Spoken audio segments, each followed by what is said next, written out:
over to you. All right, thanks a lot, Lisa. So this morning we are going back to our regular segment called Therapy Works, and this morning I have with me Klaudia Lacina and Chantal de la Bastide, and they are both occupational therapists, and we are going to talk about occupational therapy this morning. Now, last week when our two guests were here, we spoke about therapy in general, so now we're going to get into the nitty-gritty and break it down a little bit and get into each segment and each portion of what therapy is about. So good morning, ladies. Thank you for being here this morning. Thank you for having us.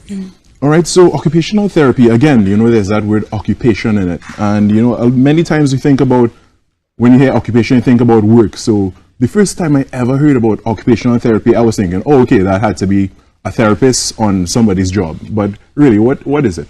So that's a very common misunderstanding. So the word occupation in occupational therapy refers to a meaningful, purposeful activity. So something we want to or have to do on a daily basis, something that we do to occupy ourselves. So when we look at children, the main key occupations that they engage in is to learn and to play. Both equally important because, as we know, kids learn most of the first skills through play. Right. So our job as pediatric occupational therapists would be to look at any challenges or barriers to that engagement and then address it through intervention. So in that case, it would be anything that would stop them through that play or learn experience.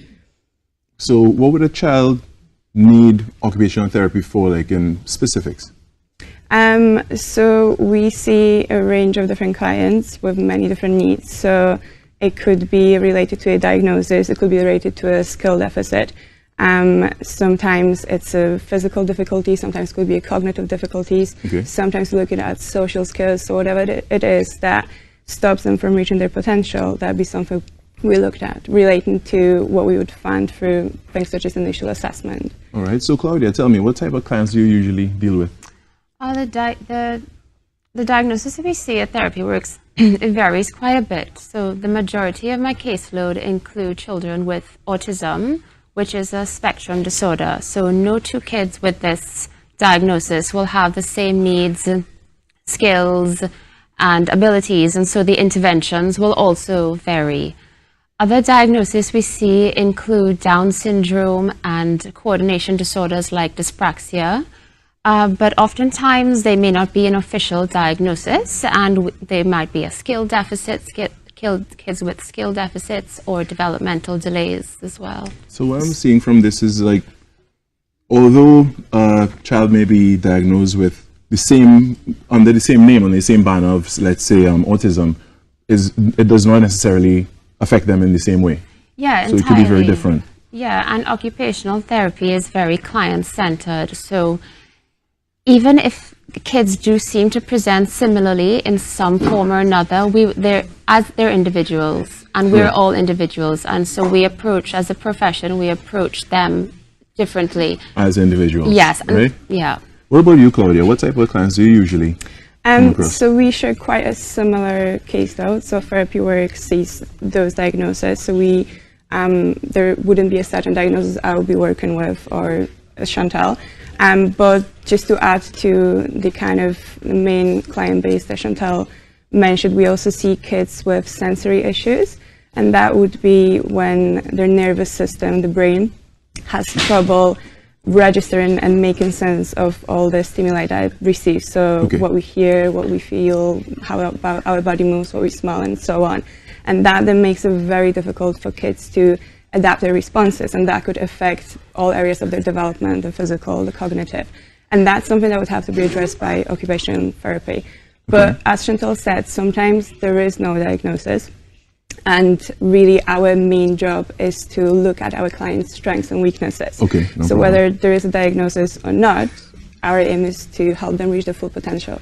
All right, well, I've been hearing that word diagnosis a lot, but like, let's say I'm a parent or a teacher, how do I tell that a child needs to, see an occupational therapist or some other type of therapist? So that is something we would like to actually talk a little bit more about and mention a few what we would call red flags, so signs to look out for. So obviously different red flags are relevant to different age groups. So when we're looking at young kids and infants, we know that there's certain developmental milestones they need to reach at a certain time. So if a parent or a caregiver notices that those milestones are in reach within that expected time, we could think that there might be a developmental delay, and that's something that would have to be addressed by a therapist. If we're looking at a preschool age, so between 3 and 5, things such as attention difficulties, hyperactivity, maybe they're not able to participate in circle time. What do you mean by circle time? So in preschool, when you sort of have that, it's not as structured as, for example, primary school. So a circle time would be that first activity when you meet and you sort of say hello to everyone, depends on the school. So that's something that a child would have to sit down for a certain amount of time, say hello, interact with other kids. So if there's some challenging behaviors during those structured activities, that might mean there might be an underlying cause to that. I see. And also if, for example, if they can't interact with other kids, or if they're not interested in, as we said, play is a very important part of childhood. If they're not interested in playing with the toys, or they're not playing with them appropriately, that could also mean so that's a red flag. There could be a challenge. That's something you would like to maybe have occupational therapists to look at. Okay, well, Chantal, tell me. Say again, let me put myself in the shoes of a parent. Say I recognize that my child or my student or whoever needs to see an occupational therapist or another type of therapist. What do I do next? You can contact Therapy Works by phone, check out our Facebook page, Google our website, but also there are a number of clinics and therapists across the island, and you can find them on the TTOTA website. Right. So what you're saying, so you are with Therapy Works, hence the name of our segment. Yes.